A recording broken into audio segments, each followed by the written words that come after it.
untuk mendapatkan pembiayaan itu masih cukup sulit ya, Mbak Maria.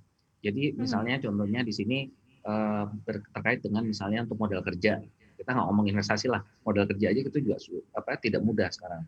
Lalu juga untuk tadi disebutkan juga ya untuk, perumahan.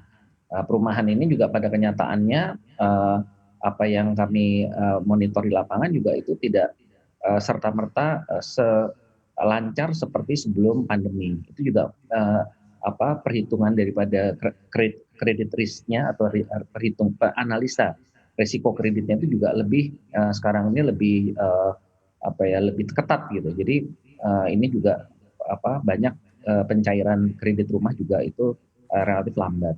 Demikian juga sama dengan di kendaraan bermotor. Nah, jadi memang, kalau, stimulus yang disampaikan oleh, tadi oleh Pak Peri ya, Bapak Gubernur Bank Indonesia, sejalan dengan apa yang, direncanakan, mungkin itu akan menjadi lebih baik.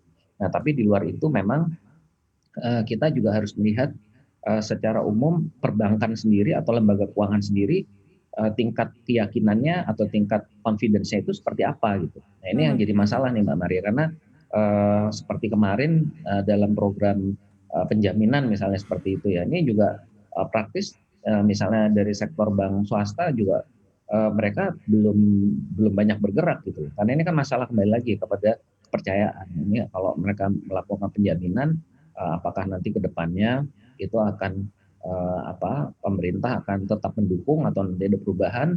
Nah, ini yang semacam seperti itu, Mbak. Jadi memang, Oke. yang paling kita perlukan sekarang ini adalah sebetulnya, untuk kalau di dunia usaha di sektor real itu adalah restrukturisasi secara menyeluruh dari pinjaman, Mbak. Tapi ini memang, mungkin tidak dibicarakan sekarang, tapi nanti setelah, hampir berakhirnya masa relaksasi POJK nomor 11, pada tahun 2022 nanti. Nah, ini tapi persiapan dari sekarang itu sudah harus diperhitungkan karena kemungkinan besar, efek dari pandemi itu, baru akan terlihat secara signifikan di saat, kredit apa deb apa debit debitur ya, debitur itu Mhm mulai, mhm. masuk dalam skema Oke. untuk pelunasan pinjamannya Pak sesuai Haryadi. dengan kerangka yang, sudah pasti gitu. Mhm, ini biasanya terbenturnya di mana sih, Ya. ketika memang ingin mengajukan pembiayaan atau mungkin ingin mengajukan, restrukturisasi begitu ya? Karena kalau kita tanyakan ke perbankannya sebenarnya mereka sendiri sudah siap begitu ya, tapi demand-nya yang nggak ada, justru malah dibalikin ke sisi itu. Jadi ada 2 sisi mata mata uang begitu ya, yang mungkin tidak ketemu gitu ya,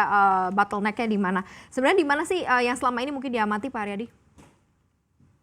Ya itu tadi, jadi kalau bicara dari segi, pasar Mbak, itu memang sekarang kan beresiko karena demand-nya kan belum ada, ya kan. Nah, sekarang kebanyakan perusahaan, meminjam itu sebetulnya adalah untuk, untuk mempertahankan aktivitas operasionalnya saja gitu.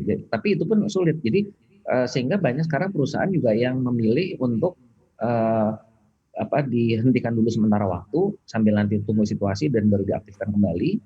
Atau ya mereka tetap beroperasi dengan kondisi siap untuk, merugi dalam jangka waktu tertentu gitu. Jadi memang kalau dilihat Mhm, begitu, bukan hanya dari sisi sektornya aja Mbak, dari perbankannya sendiri kan juga tadi saya bilang, kredit analisnya juga iya.